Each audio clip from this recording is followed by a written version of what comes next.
Are you looking for the best online education at the most affordable school fees? Enroll now at Jose Maria College. Jose Maria College, under the leadership of its founding president, Pastor Apollo C. Kibuloy, holds true to its mission of providing an assured, consistent, and quality education amidst the ongoing crisis on COVID-19. To ensure that all students will get the best learning experience, JMC provides an assured education with the most flexible learning delivery choices. To highlight the learner's wit and abilities, JMC is consistent in providing the best learning exposures with a student-centered showcase of extracurricular activities. Amidst the challenges of the new normal, JMC guarantees that quality education is not compromised through our learner-centered curriculum, highly trained and dynamic faculties, and state-of-the-art facilities designed to deliver the best learning experience to our students. We are proud to say that JMC is fully equipped for new normal education. What are you waiting for? Enroll now! Scan the QR code on your screen for more details. Your future is our mission. Enroll now!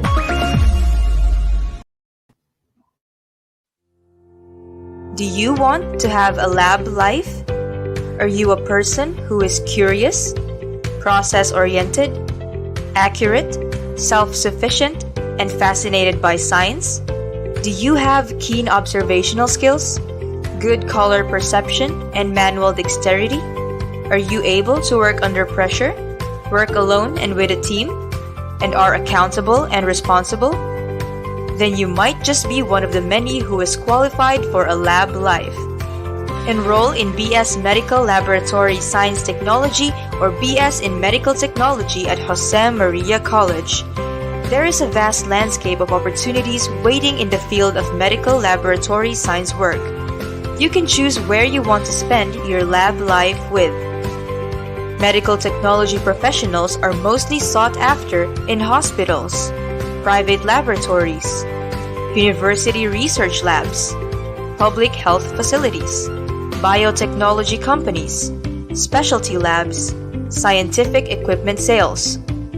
In Jose Maria College, we have highly trained professionals and high-tech facilities to help prepare your future lab life. Enroll in Jose Maria College and flex on the new normal in education with our flexible learning modality for an assured, consistent, and quality education. For more information, visit our website at www.jmc.edu.ph or our Facebook page at facebook.com/Jose Maria College. You can also email admissions@jmc.edu.ph for admission requirements for the BS in Medical Laboratory Science Technology.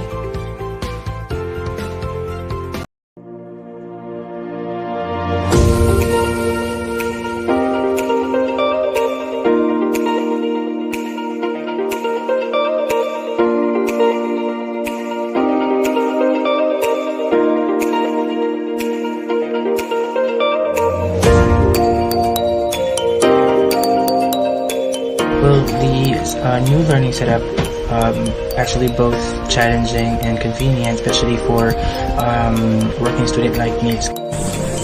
As an accountancy student, engaging this new normal setup is quite challenging for our students as well as the teachers to trust. But with the help of the JMC instructors, it lessens the burden and help us to learn in a convenient learning environment. Jose Maria College teachers and staff is very considerate when it comes to the problems that we are currently dealing with. They help us to understand and completely adjust with this new setup. I decided to choose Jose Maria College because it offers high quality education, which I believe would help me achieve my dreams and goals in life. In terms of financial, there is no problems at all because JMC offers a scholarship which is the gift of education, which is it helps me a lot in order to afford my tuition. The Jose Maria College actually provides a culture of excellence. It actually gives an opportunity to everyone to live, to learn, and to become a better individual. I would justify that because I myself experienced how the Jose Maria College did very good for me. I was inspired by the principles of Pastor Apollos Hikibuloy in molding students to acquire quality education and excellent performance in our institution. Thank God for showing me the path to enter JMC school, and of course to our founding president, Pastor Apollo Sikibuloy, for helping us to pursue our dreams. That's why I was really inspired by the theme, Your Future, Our Mission.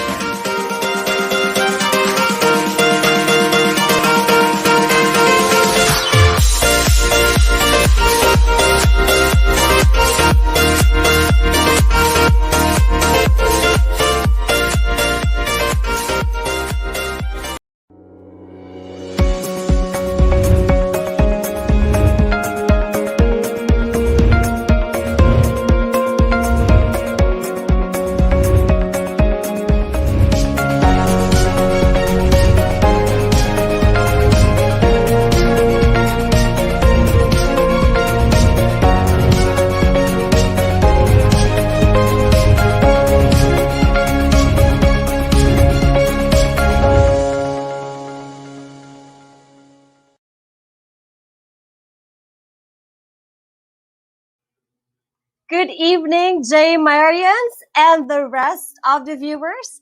My name is Mary Chelsea Edelmar, RMT, and I am one of the faculty of the College of Health Sciences under the program of Bachelor of Medical Technology / Medical Laboratory Science.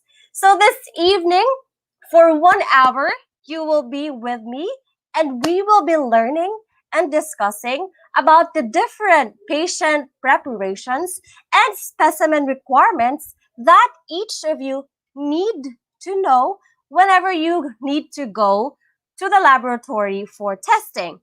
I believe that each and every one of you have experienced different scenarios when you go into the lab and then you are curious and you don't know what to do and what you're doing is right. And then maybe your parents, your aunts, your grandmothers were instructed to take a fast or to not eat and drink before a laboratory exam.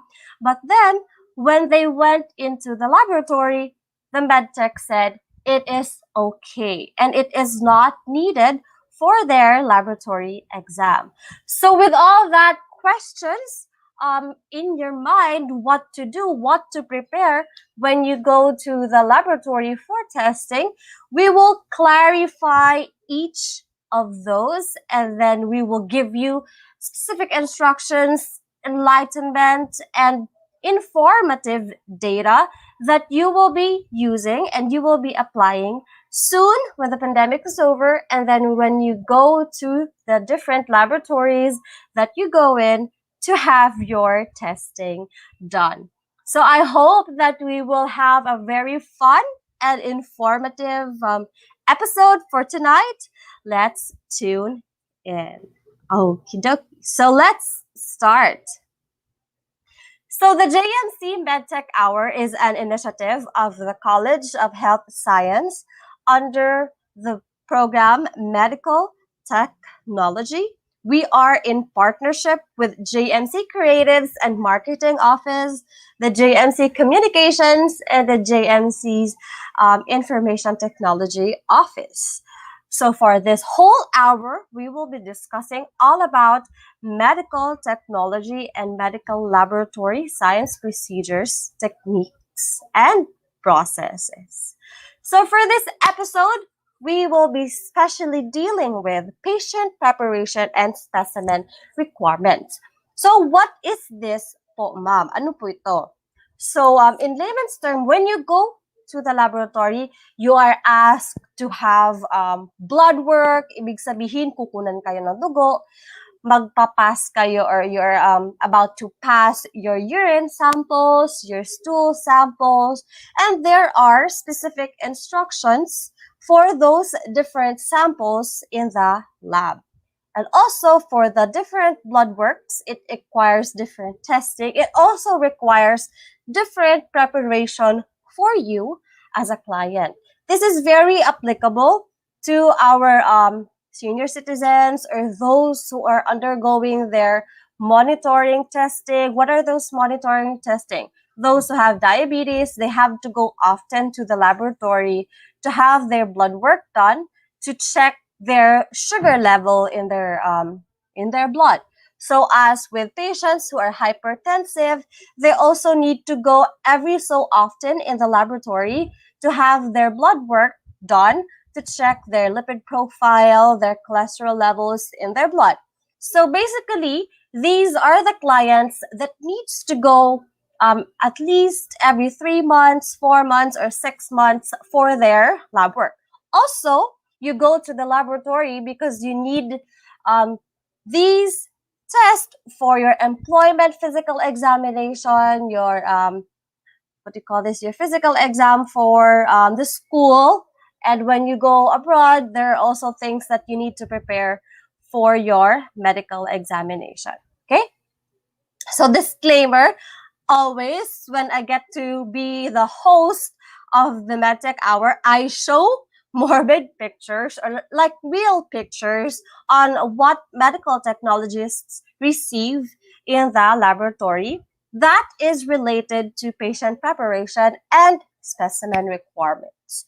So here is a picture of a normal day in the laboratory where the medical technologists are dealing with the different shenanigans with their equipment and their machines in the laboratory. They talk to each other, blah, blah, blah. So that is for the inside of the lab. That is for us. That is what we do. But for the clients, especially for the first-time clients, our first-time patients, our anxious parents, our anxious aunts, guardians. So what usually happens when we go to the lab? What should be done as a preparation when going in the laboratory? Number one, what usually happens when we go to the lab is that we need to submit ourselves or the clients, okay, yourselves, to an examination. An examination would require collection of your blood, collection of your urine, collection of your stool. And it will always depend on the request of your doctor. Let's say you went to your doctor because you have a fever, okay? So when you have a fever, the doctor will assess how long have you had the fever, how often during the day do you have a fever, how high was your temperature, how low was your temperature, and the other signs and symptoms that you experience, okay? So aside from the physical examination that the doctor is doing to you, probably with the highest possibility, your doctor will request certain laboratory testing, okay? So this laboratory testing that the doctor will request is the job of the laboratory department in the hospital. And then your physician will type in or will write down or will request series of testing to help him diagnose what really is wrong with you. Why are you having a fever? Why do you have that infection? So your preparation actually will depend on the test that was requested by your doctor.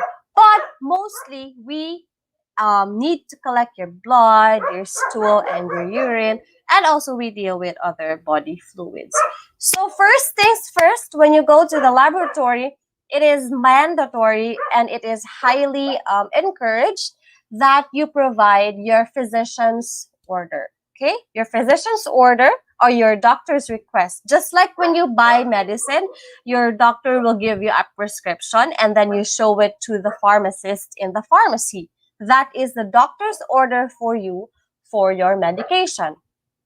Now, for the laboratory side, we need to have a document or a paper or any type of online document that might be transmitted from the physician's office to the laboratory with regards to your testing, okay?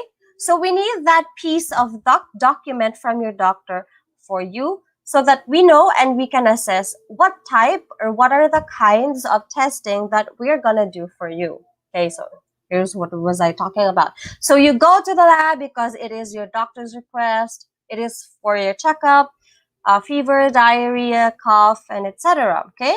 You also go to the lab because you have to do your routine monitoring blood tests, which are your complete blood count, your lipid profile, cholesterol checking. So these are the different common tests that we usually encounter when we go to the laboratory. We also go to the laboratory because we need to have a physical examination done. And physical examination done, usually for employment or for school, it needs to go to different departments in the hospital, like the radiology hospital, the laboratory, and the doctor himself. Okay, so because they need, or the school needs to have documents that you are physically well when you start schooling or when you start your employment. Also, for diagnostic procedures, what is this? What does it mean when you say diagnostic procedures? This is when your doctor wants to definitely diagnose you with certain diseases that he might suspect that you are experiencing. All right? So all these require either one of these samples from you. So when your doctor has finally written the request that he needs for the laboratory, each of these four will be most probably present in your request, okay? When your doctor says you need to do CBC for infection, we need to check if there is infection, and we need to know what is the source of that infection or who causes that infection. So the CBC is a blood sample, needs a blood sample, okay? So when he says, we need to check your urine if you have urinary tract infection or UTI, then your doctor will, or the laboratory will ask you your urine sample. Also, when you are diagnosed for diarrhea, you will need to you have to submit your stool sample in the lab, because we need to test your stool sample or your feces. Okay? Stool sample, feces, or it's your tae in layman's term. Okay? You need to submit your stool in a clean container to the lab for us to determine what causes your disease. And also, other body fluids would include the men's semen, or what we call the semen analysis. We also do that in the laboratory. We also do cerebrospinal fluid testing, and the different types of body fluids that we have. Okay, there are specific tests for that. Ayan. Hence, we encounter terms like CBC, which is known as complete blood count. We encounter terms like fasting blood sugar or fasting blood glucose. We encounter lipid profile, cholesterol, blood culture, urinalysis, fecalysis, and many more. All right? So these are just the common terms, or the most used terms whenever we go to the laboratory, and these are the usual requests. Okay, so let's discuss it one by one. Okay, ayan. So if you found one of these in your request, if you found CBC or complete blood count, if your doctor ordered fasting blood sugar or glucose, if your doctor ordered lipid profile or blood culture or oral glucose tolerance testing, that would mean that your doctor would need to check all of these, and then the laboratory will require blood collection. Okay? So if you encounter that, take a screenshot, and then try to remember that maybe in the future you will see a doctor, and then your doctor will request that they will need your blood. Okay? So when they need your blood, you will undergo blood draw or phlebotomy or venipuncture. Hence, you will be summoned to the lab physically, and then you will be drawn blood. There's needles involved, okay?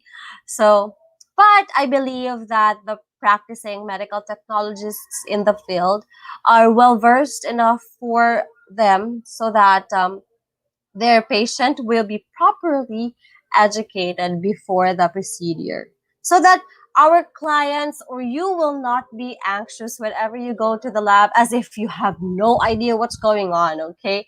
And will not think that your flebs are vampires or they will eat you alive. No. Okay? So yeah. So they will just get your blood using a needle. All right. Okay. So for CBC or complete blood count, there is no fasting required for this testing. Okay, even if you're an adult, even if you're bringing your child in the hospital or in the laboratory, or you're bringing your grandmother in or your auntie in, there is no fasting required for this testing. So what is a complete blood count then? A complete blood count is a blood test used to evaluate your overall health by counting your blood cells, okay? By taking a picture or if your red cells are too big or too small, if your red cells are so pale or so colored, okay? Those are different parameters that the medical technologists use to evaluate if you have normal values of your cell counts, all right? So here in the complete blood count, we are able to determine the source of the infection or what pathogen causes your infection because we have 5 white blood cells.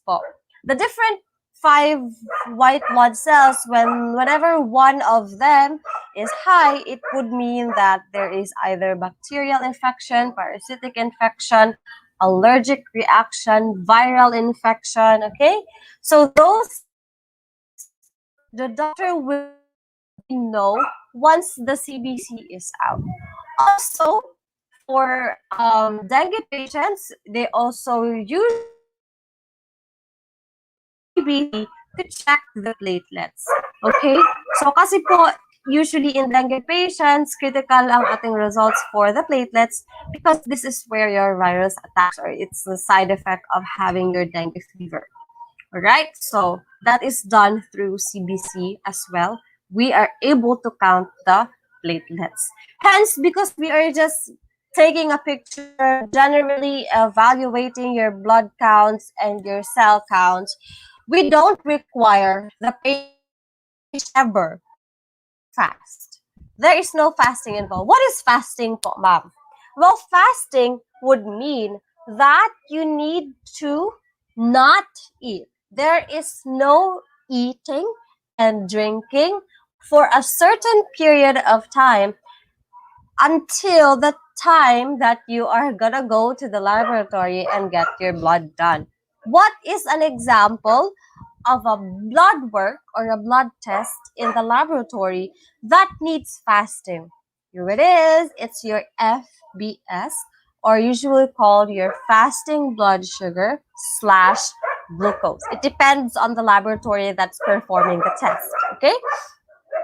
So this test is an NPO or non-per orem, nothing by mouth. So nothing by mouth, no eating, no drinking of anything for at least 8 to 10 hours prior to or before testing. So if you will go to the laboratory to have your blood work done at 7 in the morning, what time should you start fasting on the evening? Okay, so again, that would be from 9 to 10 to 11. Okay, so if your last meal is 9 p.m., your blood collection is due actually if you will base from an 8-hour period of fasting. So 9, 10, 11, 12, 1, 2, 3, 4, 5. Okay, so 8 hours of fasting. Your due time to get your blood done is at 5 a.m. Okay, if you fast for 9 hours, that would be 6 in the morning. And if you fast for complete 10 hours, then you are due for a blood collection at 7 in the morning. Okay, this is why there are so many clients that are confused about what to do. I have personally encountered one wherein they came in the laboratory. They only had the creatinine testing. Creatinine testing is a non-fasting test. But my client fasted for, I think, at least 8 hours. So that is a great loss and sacrifice for the client that doesn't really need fasting because his test was only creatinine. So that is why we are doing the JMC Medtech Hour so that we can educate our community about what are the different specimen requirements when they go to the lab. Okay? Ayan. Next, also, we need fasting for lipid profile. Okay? Lipid profile is also an NPO or non-per orem, nothing by mouth, at least 10 to 14 hours prior to testing. So, Ma'am Chelsea, what is lipid profile? Lipid profile is a general test that would measure your HDL, your good cholesterol, your LDL, your bad cholesterol, your triglycerides, okay?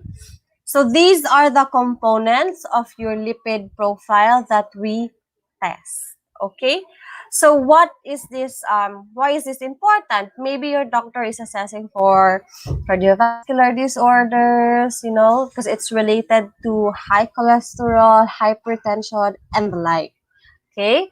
So these are the common monitoring tests for patients who has those diseases or comorbidities, okay? So same with the principle of the FBS.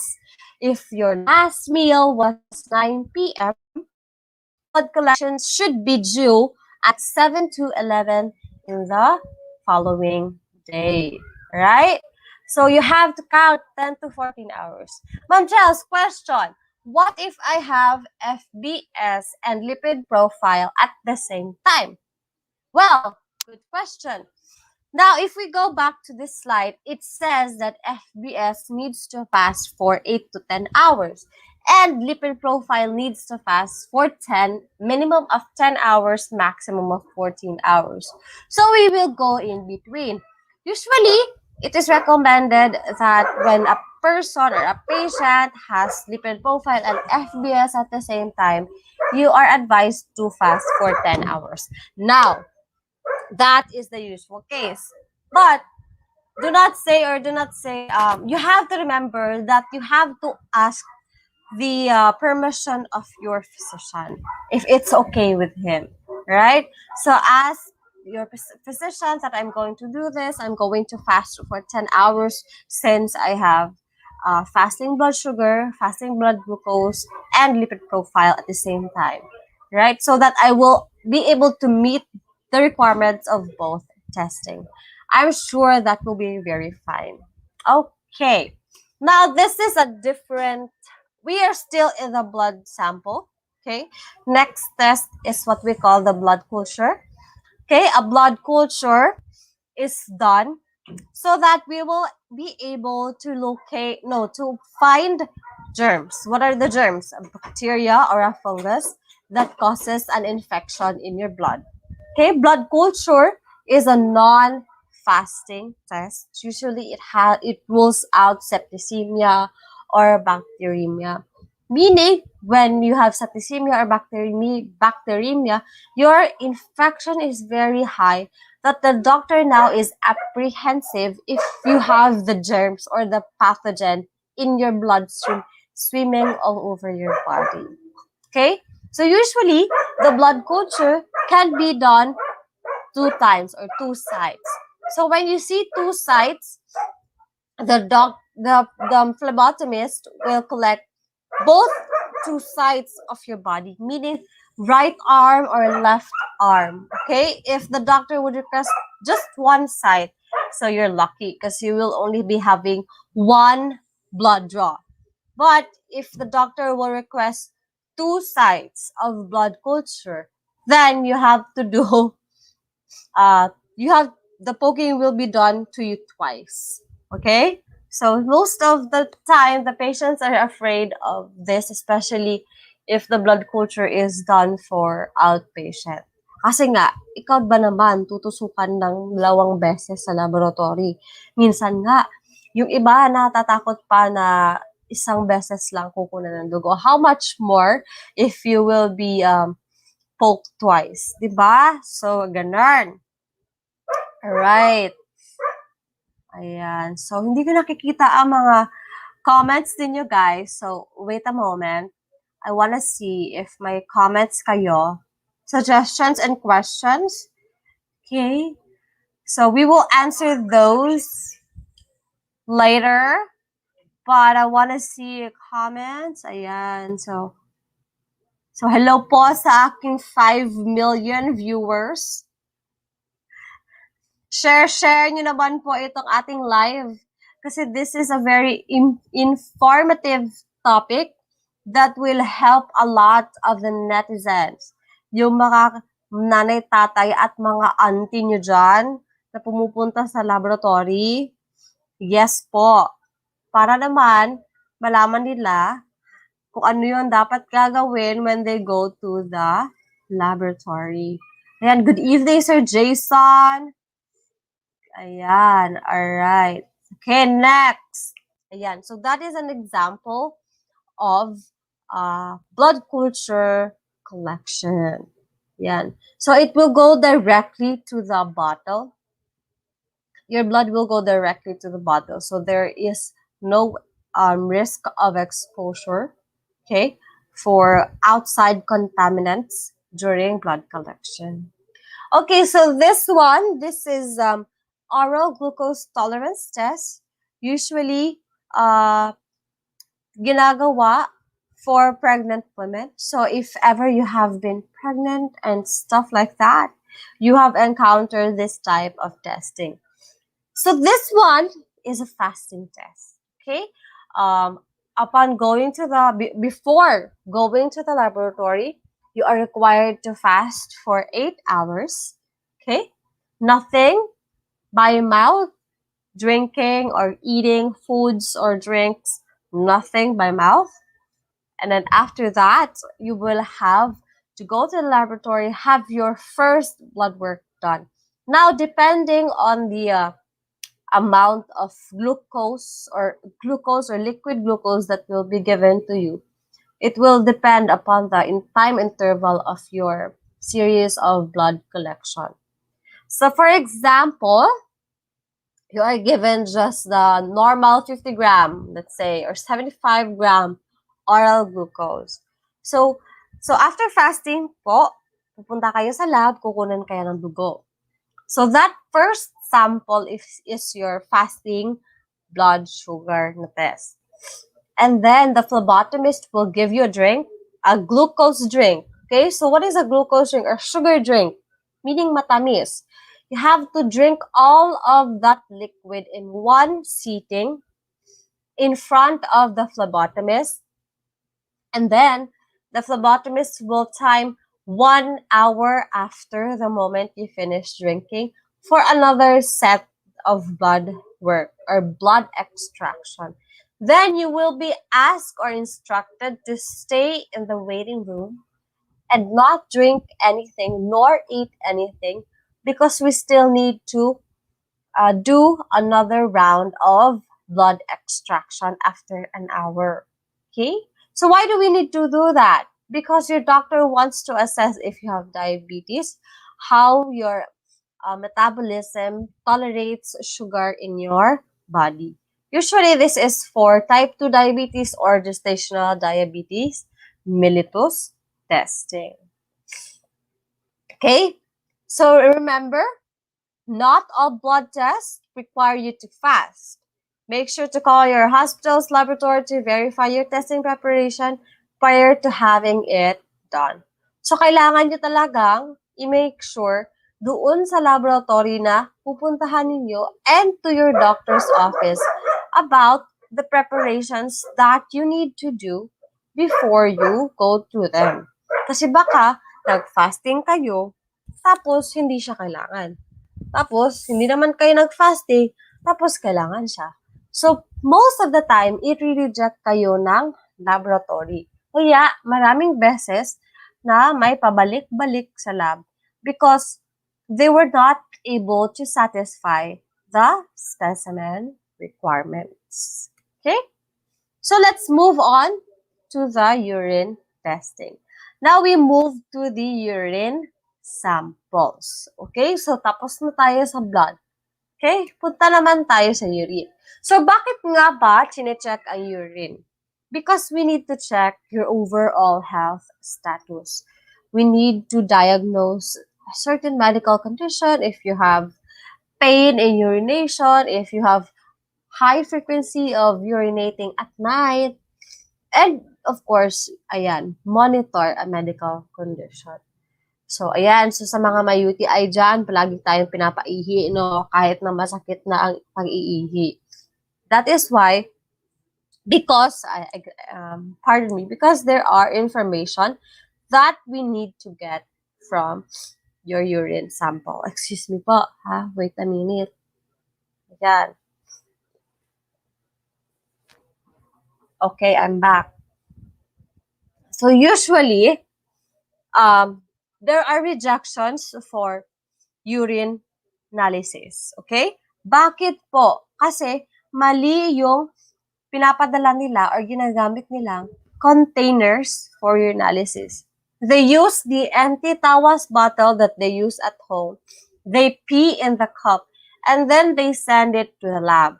And then they will tell the medical technologist that this is clean. I washed it with soap and water. Okay? So why are you rejecting my sample? Naku po, bawal po talaga. Kasi, number one, tawas is a chemical compound. Number two, soap is also a chemical compound. However manner you washed it, and you believe that it is clean, that will always be dirty to us because those chemicals that is present in that container will definitely alter our testing for your urine. Okay? The chemicals reaction when mixed with your urine sample will produce results that will erroneously alter your results. So, dapat positive, tapos naging negative siya. Because there are chemicals that is present in there. Dapat negative, pero naging positive. Kaya, bawal po talaga yung tawas na container na nilinisan. The appropriate container is found in the pharmacy and in the laboratory. Kung nagbayad kayo ng urinalysis, you are entitled to have a free container most of the time. Okay? So that picture on your right with a red cap is the appropriate and the best container for urinalysis because it's wide mouth, it's screw-capped, it has graduations, and it's clear. Okay? Ayan, so, bawal po yan siya. And then, that is correct. So, maghanap po tayo ng container na appropriate for the urine sample. Now, this one, we also received this one. These are just some. Okay? We receive mayonnaise jars full of urine. Still, bawal pa rin po yan kasi may chemicals pa rin po yan siya na pwedeng mag-alter ng chemical composition ng ating urine. Kaya, bawal po yan siya. These are the points that I would like to emphasize, especially for specimen requirements part of the urine. Because ito po yung laging mali ng ating mga clients or ng community per se.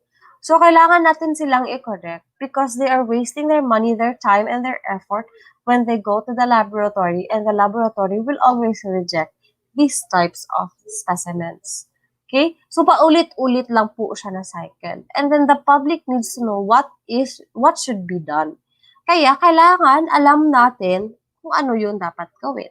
Again, if hindi alam, punta po tayo sa ating nearest physician's office to check with the instruction.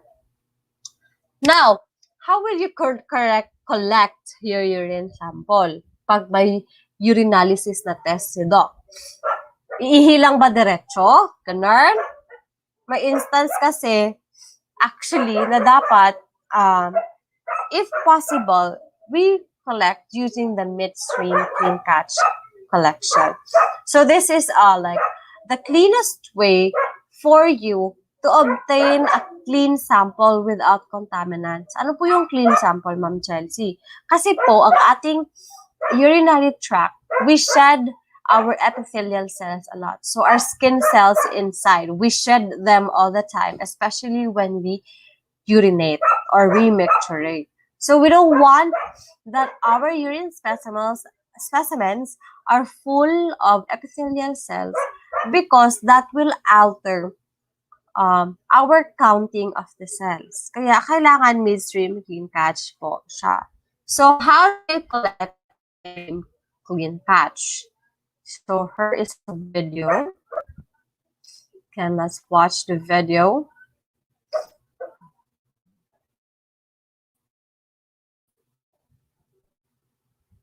Ayaw po ayan na po.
Ayan.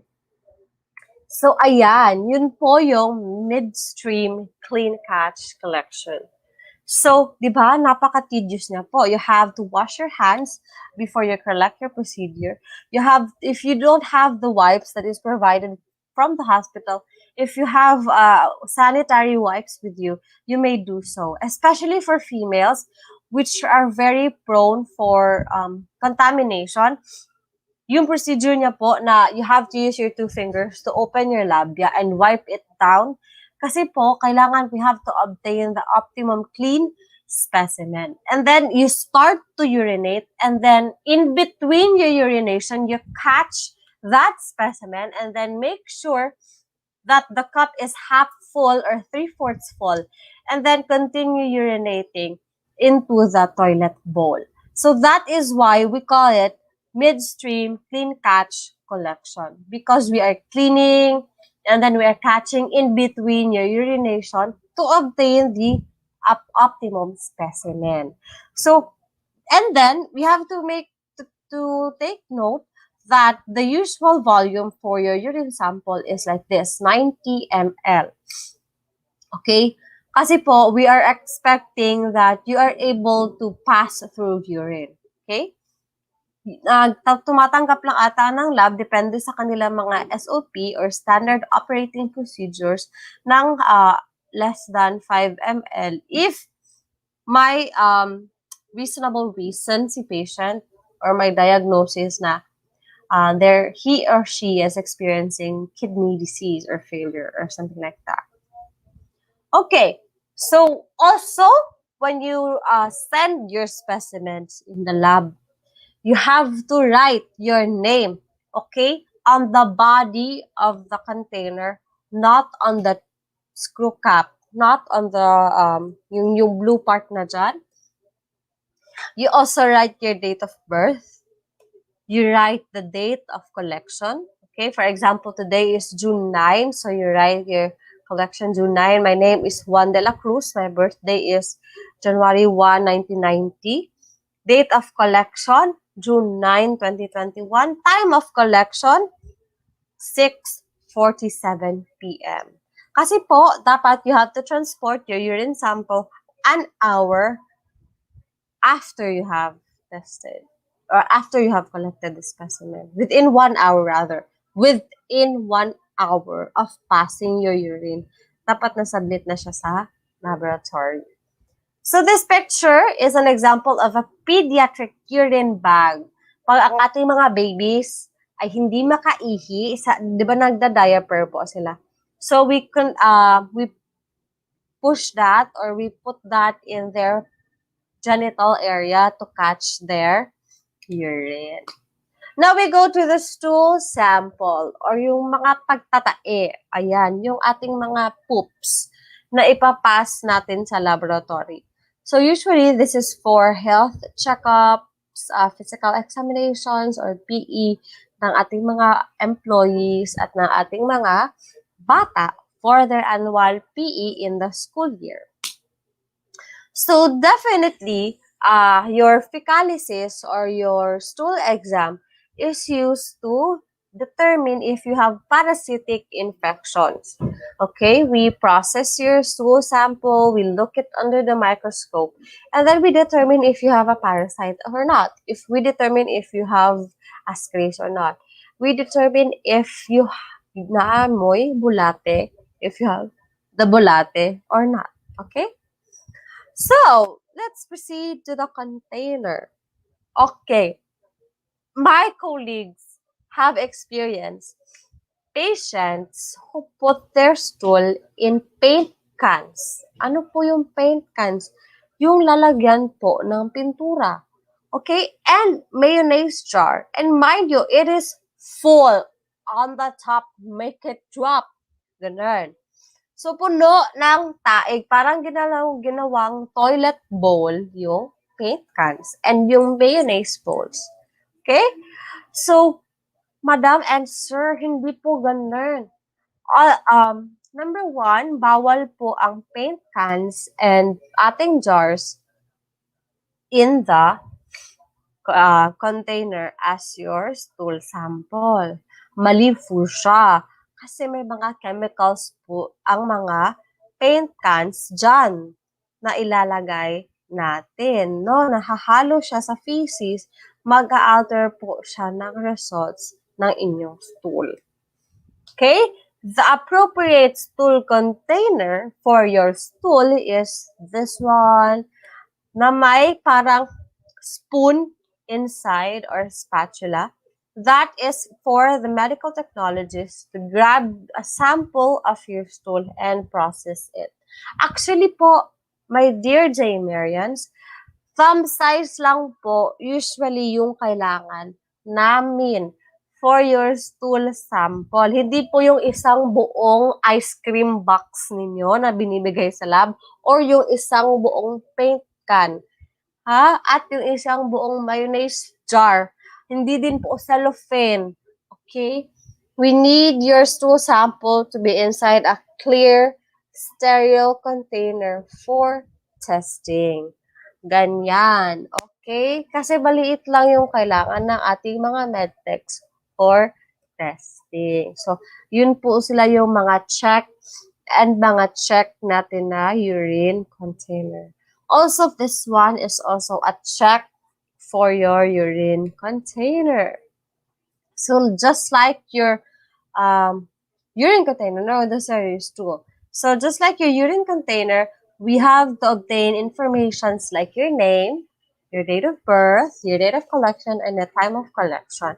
And within 1 hour of passing, dapat isasubmit na po si stool in the lab to maintain specimen integrity para if may parasites, hindi man siya mapatay, ma-examine pa siya ng Medtech under the microscope. Forgive me, I am having something.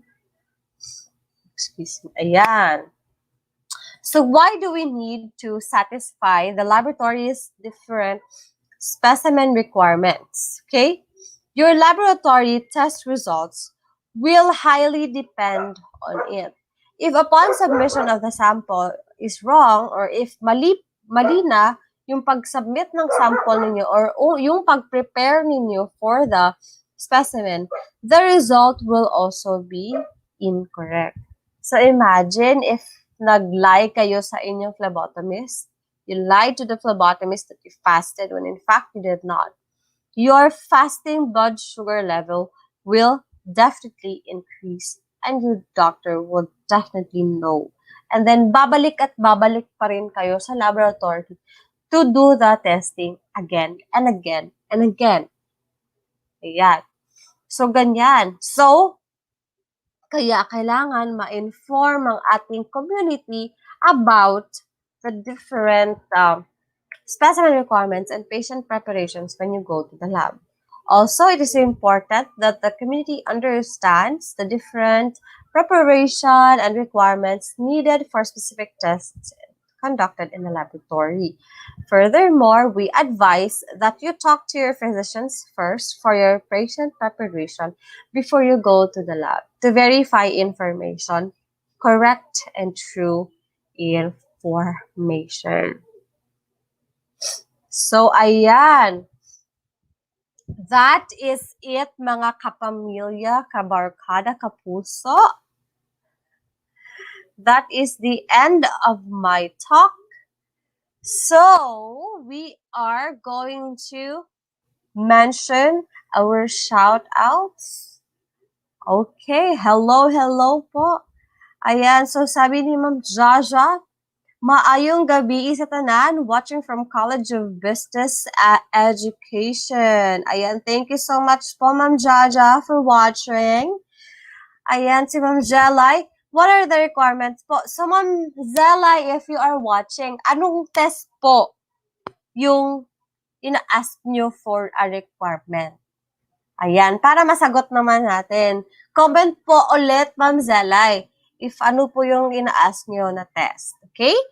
Hello din po. Good evening, J. Marians from Mr. Jared Ando Maglasang. Good evening. Good evening din, Miss Karina Avila Partol. Ayan, watching live. Good evening, watching from Bachelor of Elementary Education. Good evening po, Miss Casajoy Delgado Ponce. And good evening po, Sir Sefjo Temple Vlog. Wow, we have a vlogger that is watching. Okay. And then, we also have a greeting from Mr. Jason Agabang. And also, good evening from Liminho, no, from Hazel Gloria Navali. And of course, last but not the least, good evening from Ma'am Rica Regine Bacalando Agodong. Good evening din po, ma'am. So ayan, if may questions pa po tayong lahat, you may do so from my previous talk. If not, available naman din po ang ating talk in the JMC's page if you are very interested about what to do when you go to the laboratory. Okay. So thank you for being with me this evening. So I would like to take this opportunity na po to thank the College of Health Sciences in the Jose Maria College. Also, we'd like to thank Ma'am Mirna Ambrosio, the Director of the Communications Department. Thank you, Ma'am, for always being with us. To Sir Ken Santorias for always welcoming us, the Medical Technology Department in the ICTO whenever we need some help. To our VP Academics, from Ma'am Jo Ortega, thank you for giving us our time to do this MedTech Hour. So mga J Marians and our dear viewers, we are live every second and fourth Wednesday of the month to talk about the different topics related to medical technology, the silent heroes of the healthcare profession. So this has been Mary Chelsea Delmar, your host for this JMC's MedTech Hour. Until next time. Bye-bye! Are you looking for the best online education at the most affordable school fees? Enroll now at Jose Maria College. Jose Maria College, under the leadership of its founding president, Pastor Apollo C. Kibuloy, holds true to its mission of providing an assured, consistent, and quality education amidst the ongoing crisis on COVID-19. To ensure that all students will get the best learning experience, JMC provides an assured education with the most flexible learning delivery choices. To highlight the learner's wit and abilities, JMC is consistent in providing the best learning exposures with a student-centered showcase of extracurricular activities. Amidst the challenges of the new normal, JMC guarantees that quality education is not compromised through our learner-centered curriculum, highly trained and dynamic faculties, and state-of-the-art facilities designed to deliver the best learning experience to our students. We are proud to say that JMC is fully equipped for new normal education. What are you waiting for? Enroll now. Scan the QR code on your screen for more details. Your future is our mission. Enroll now.